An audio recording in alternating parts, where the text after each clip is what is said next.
If may namatay, mangunguna pa rin yung tribal, yung cultural beliefs na like there are some sa Benguet, yung mga Ibaloy, you have to be buried in a pine coffin. Yes. As in pine coffin lang talaga. Hindi pwedeng hindi pine. Yun, mauuna pa rin yun before everything else. If you're from a financially lower or hindi na sana masabing financial eh. Yung lolo ko, for example, they come from a caste na hindi naman mayaman nung araw.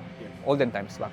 So even if you get accolades or you get rich na in time, if you were born from a caste na ganun, parang sa amin, we will be buried with the white cloth only. Gusto nila siyang i-bury with the stripe, yung na parang kay Mayor Dumogan. Sabi nung family members na, and then the elderly, no, hindi ka pwede. Even if may 10 million ka na, but you were born in the caste namin, you were born a poor man, you will be buried in the white cloth as a common man. Hindi pwedeng mag-change. I don't know, it's a strange sa amin, but you cannot change yung mo. Yung So standing in kami, life. Even my dad, my mom, ako, we will be buried in the white na cloth. Because dun kayo nanggaling? Diyan kami nanggaling na Even let's say, for example, by some chance, mananalo ng loto ng 500 million, I will not be buried in the stripe na I will be buried in the white. Ganun siya. Parang respecting then from where you came. Yun ang for me. Mangunguna lahat ng mga yun. And then, kakatay muna sila ng baboy.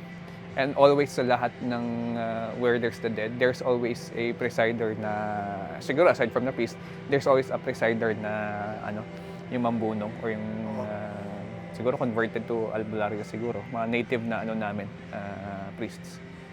Sila, they will be always there. Part always sila, regardless kung anong ka na. Mangunguna pa rin siya kaysa yung Tapos lahat ng mga beliefs namin, belief sets, especially revolving around death, nangunguna always yung native na namin. Yun yung the time they bury you, yung about ng araw. Anong time? So may certain time depending on when you died or yung may time ang for alam ko, burial times sa amin, talaga? it cannot be in the afternoon, it cannot be nighttime. It always has to be in the morning eh. Kasi they have to check the sun eh. Kung nasan yung araw, kung saan siya mag-rise, doon ito yung ulo mo. So directly, pag ganun, pagbagsak niya, doon dapat yung paanan mo. Something like that, I think.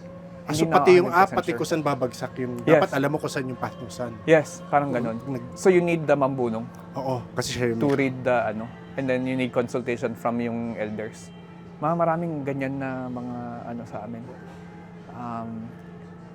And then magbabasa pa sila ng they always do that eh. If you see it na parang mga movies, kakatay ng manok, babasahin yung liver. Yes.